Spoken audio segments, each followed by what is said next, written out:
What's up, guys? Welcome back to the channel. Welcome back to the Bianconeri zone to talk about what for me now is the weirdest transfer window I've ever seen for this club. It's so insane on so many levels, and we are gonna talk about a Chiesa-Sterling swap that came out of the blue.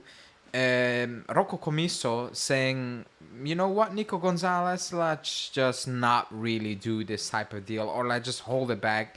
Where we have Atalanta going from, yeah, we're gonna take the quote miners money, but we're not gonna give you quote miners basically now, to whatever is happening. This is actually insane. It's eventful, it's stressful, it's the season is kicking off, and nobody has a clue what's gonna happen to Motta playing against Como with Wiaz as a starter and Mbangula as the only sub on the wing. But before we do that, as always, smash the like button, like the video, subscribe to the channel, and let's go.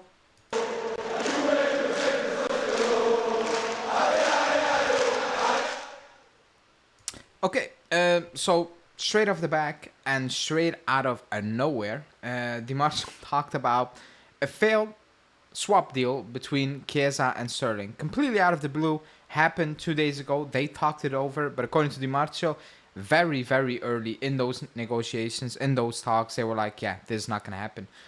Because Sterling earns the double of Chiesa. We knew that, so not sure how Giuntoli and all these guys got surprised about that.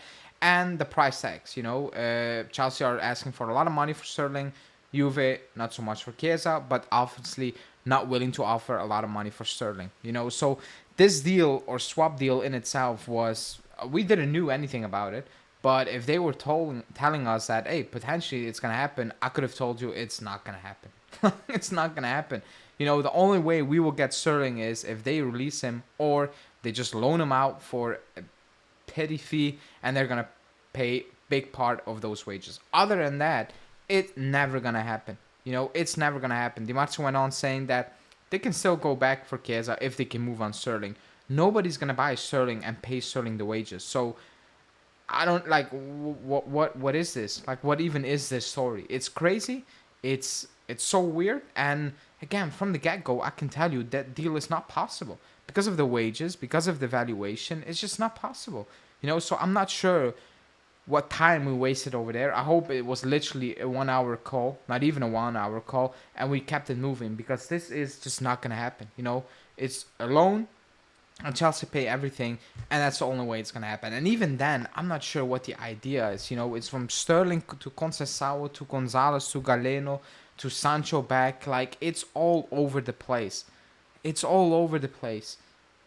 And we are playing Como with one sub, and we are starting, and it's still all over the place. To make matters worse, we were told Gudmundsson is signing for Fiorentina, Gonzalez on his way to Juve. And now we've been told, no, Rocco Commisso is basically saying, hold up, let's maybe not do this deal. Even though we signed the guy we needed, and Nico Gonzalez is not part of the first team, he's been left out of the window. Di Marzio saying Atalanta can go back in. They asked Fiorentina for a meeting. However, he personally, Di Marzio, doesn't feel Atalanta are really going to back in the race. And I'm like, why are you reporting this crap? Like, what even is this? And Rocco Commisso holding up the deal. I don't blame Rocco Commisso. I don't blame him. Again, I'll go back to Giuntoli. It's the 16th or the 17th of August, and we still do not have wingers. You're pinning your hopes on teams, and they are taking the absolute piss out of you. That's it. They're holding back deals, and they are just laughing. All these clubs have replacements for their players. Even Atalanta for quote miners, they can close that deal for O'Reilly or Samardzic if they want, But they are taking the piss. They know they are in total control, and they probably will sell these players to us. Giuntoli better hope so. Otherwise you're going back to a Kalulu situation where you just need to loan a winger and do stupid stuff. But they are taking the piss. They are laughing. They are in control, and Giuntoli right now is in no control whatsoever. He's depending on other clubs. Like, literally taking the piss. Clubs who have a replacement and are still sitting back saying, you know what, let's wait a little bit more. Crazy work. Absolute crazy work, That's it. The team is not ready. It's probably ready for Como. You should be beating Como, but the team, like, he has no bench. Thiago Motta has no bench. Milik is injured. He just got McKennie back. I don't really want to talk about McKennie again because people will come in the comments and say you're harsh. We're a family. I got the, you know what, family. I want to win. I just want to win. And telling McKennie leave because we're not going to give you those wages. You hold up that deal against Aston Villa. You're not willing to go, and then he comes back saying, you know what, that offer you made, I'm happy to take that. And the club's like, here you go.